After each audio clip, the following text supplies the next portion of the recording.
Hi everyone, good afternoon. My name's Steve Luck. Welcome to my single launch. I've got a new single out today, which is called The Key, as you've probably seen if you're watching this. And yeah, I'm delighted to be able to introduce it to you. Thanks very much for tuning in. There's loads of different pages that are streaming this, so I just want to say thanks to you wherever you are. It's on the Steve Luck music page. Thanks for tuning in if you're on there. Thank you if you're on the Dry Life page, or if you're on the Ouseburn Valley page, or 36 Lime Street page, or the Atmospheric Concerts page, wherever you are. Do drop me a comment in the box and let me know if you're watching, where you're watching from, what you think of the music and all of that. I'd always love to hear from you. I shall try and say hi back to you if I get a comment. I think I've got one coming through from Philip. Hi to Philip Alexander. He's been looking forward to this. He's listened on Spotify earlier. Hi to Mark Underwood as well. Thanks very much for tuning in.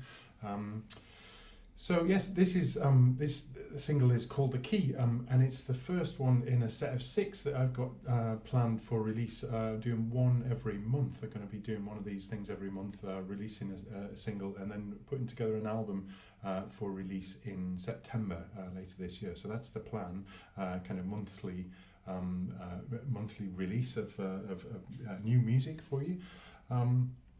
And I suppose today I was just going to talk a little bit about the kind of inspiration behind this track, and a bit about the recording process, and a bit about the sort of release strategy, and various other things, and then also just to play it for you as well, just to perform it live. So the inspiration for this piece came from a visit to a chateau in France, in Normandy, probably about 15 years or so, something like that, maybe a little bit less than that, but it was a very kind of the chateau had these amazing grounds, and it had various sort of outbuildings, and it was very much kind of it had that kind of elegant charm about it. It was very much a kind of but it was a little bit faded. You could tell, like, if you'd been there in the 30s or something, you would have had a really good time, I think. And it was, but it's got that kind of, it had that sense of history about it, kind of straight away. And it was about kind of, while wandering around the grounds to this place, there was a door with a key in it, and when you turned the key and kind of went inside, I discovered this room, and it was a children's playroom. And it was, it looked as if it hadn't really been touched for sort of, I don't know, 50 years or something. That sort of time period, where it was like you'd sort of entered this, and there was a kind of really, it was very atmospheric. Inside there, it felt like the objects that were in there, you were sort of very close to the history of the place and the people who'd been in there before, because of these objects that are around.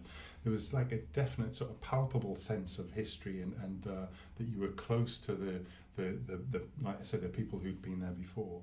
I've had sort of similar experiences in a few other places. I know maybe you have as well, but when you go to certain places, there is a certain sort of atmosphere there where, like I can remember going to the castle that's on Lindisfarne on Holy Island in Northumberland, and that was, I think, it's a really old castle built in 1500 and something, but then there was people lived there on and off for centuries, and then the last people to live there before it was taken over by the National Trust were only there.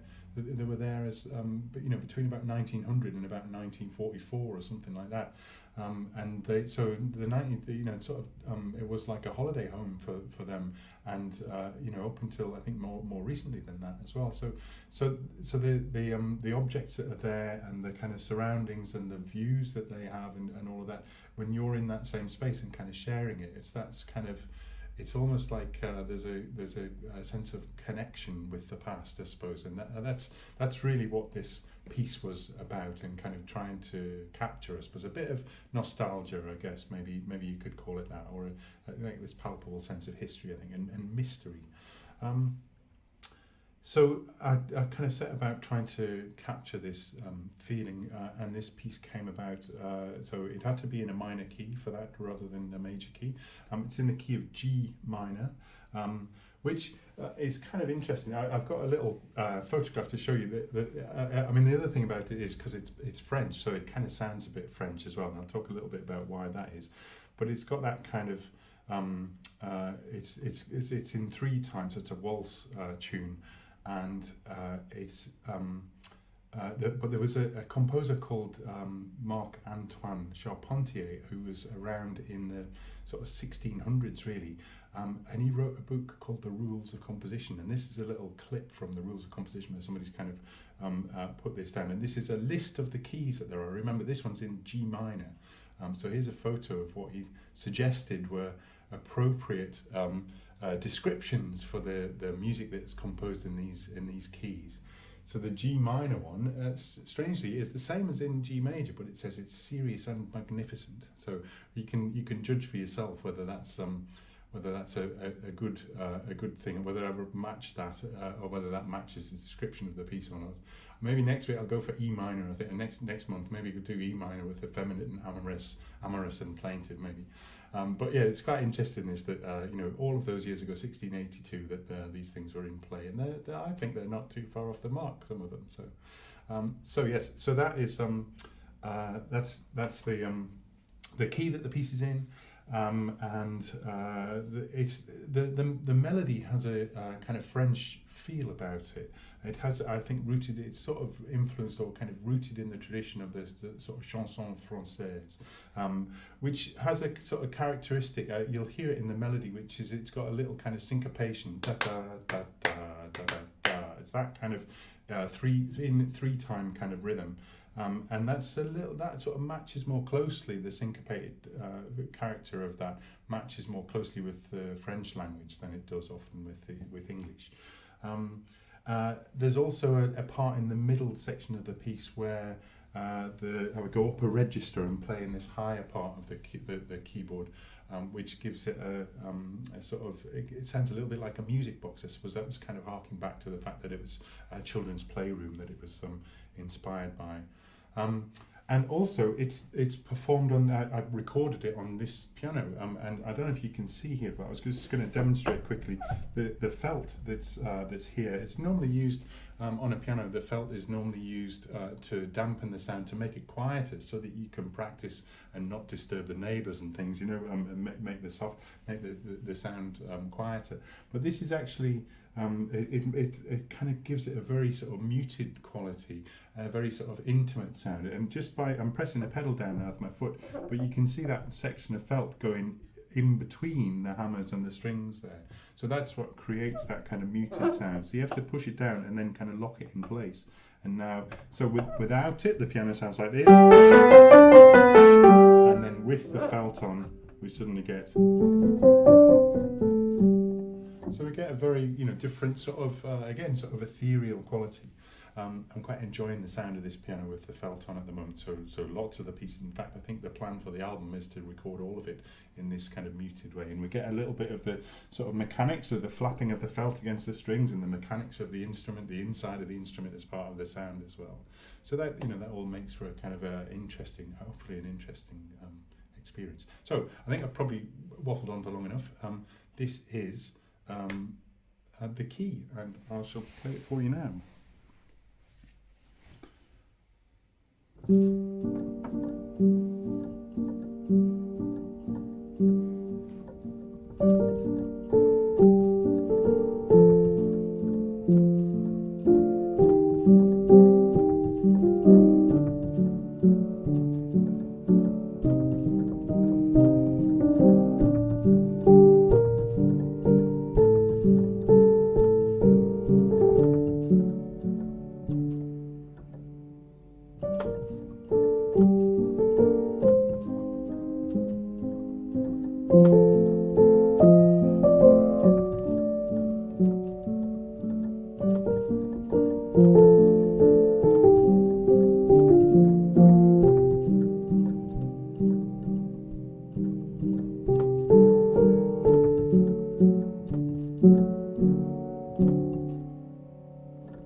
There we go, folks.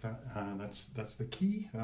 It's out today. It's out on all of the usual digital music services, so Spotify, Apple Music, Amazon, Bandcamp. I should mention Bandcamp's a good place to go to hear it as well.